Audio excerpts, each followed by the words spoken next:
President Trump's tariff plan has the left-wing legacy media fear-mongering like only they can do, and it's making for some pretty entertaining television. Take a look. For President Trump, this trade war has awoken a sleeping giant. Not Canada, not Mexico, but the Democratic minority Senate leader. Release the Schumer!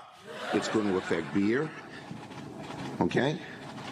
Most of it, Corona here, comes from Mexico. It's going to affect your guac, because what is guacamole made of? Avocados.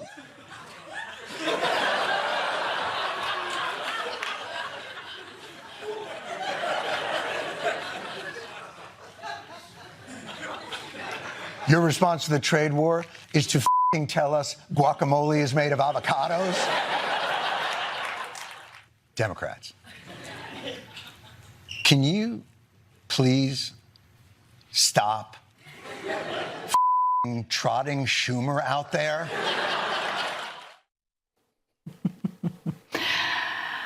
Not exactly a Trump fan either, but Jon Stewart calling out the left for their hypocrisy. Let's bring in a few people who know a thing or two about business, management, tariffs. We have economist at the American Institute for Economic Research, Lydia Mashburn, with us today, and also business development consultant Hillary Fordwich. She's also the president of the consulting firm Strellmark LLC. Ladies, I found that interesting because we were kind of laughing at Schumer.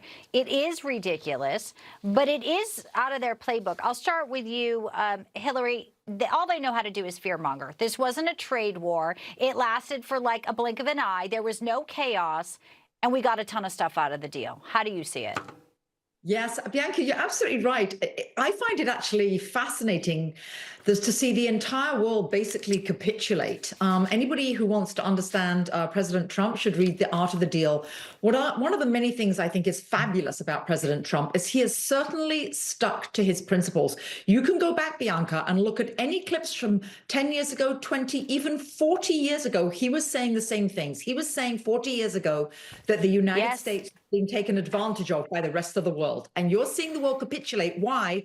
It has been unfair. Do you know, since 2001, China's even been considered an undeveloped nation, and we still stand for this. Now, we did help the rest of the world rebuild after the Second World War. That was very great of the United States, but the world does not need rebuilding anymore, and Donald Trump is right, and we've seen the rest of the world react the way that we need them to react, and the Democrats, all they can do is giggle because they have no other policies, Bianca.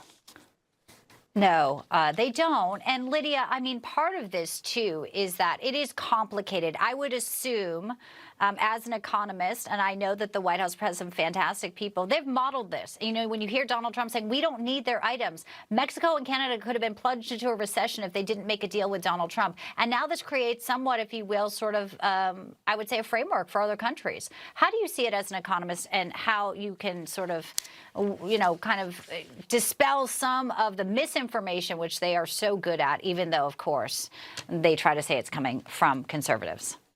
Yeah, first I have to say it's great to see Jon Stewart back in the game. I loved his stuff back in the financial crisis and was sad to see him leave because he's good at pillorying both sides of the aisle. But from an economic standpoint, Schumer's not exactly wrong. We get 80% of our avocados from Mexico. So it does mean that that would have had an impact. But I think as Hillary was saying, people really ought to read The Art of the Deal. President Trump is really using this as a negotiating tactic, as was evidenced both with Canada and Mexico capitulating, but also with Colombia. So I think we should be mindful of that. But from an economic standpoint, it very much is true. If these tariffs were to go into effect, it is consumers at the end of the day that end up bearing that cost. But like we saw with the China tariffs back in President Trump's first term, our businesses and importers are really good at finding cost-effective ways of bringing things in. And so when those tariffs went into place, they shifted to other importers of goods, including moving, say, apparel away from China, when we started getting apparel from places like Vietnam and Thailand. So it's very much a one in, one out kind of rule, but very much pay attention to consumers. But yeah, it's a great negotiating tactic, it seems so far. Sheinbaum's got National Guard from her side. We've got a fentanyl czar to the north, $1.3 billion from Trudeau. It looks like guacamole is going to be all right for the Sunday game, which, by the way, Donald Trump says he's going to go to. So how about a commander-in-chief commanding? Lydia Mashburn, Hillary Fordrich, I wish I had more time. Got to leave it there. Thank you both for your insightful and accurate comments. Thank you, Bianca. Thanks for having us. Thank you. Thanks, guys.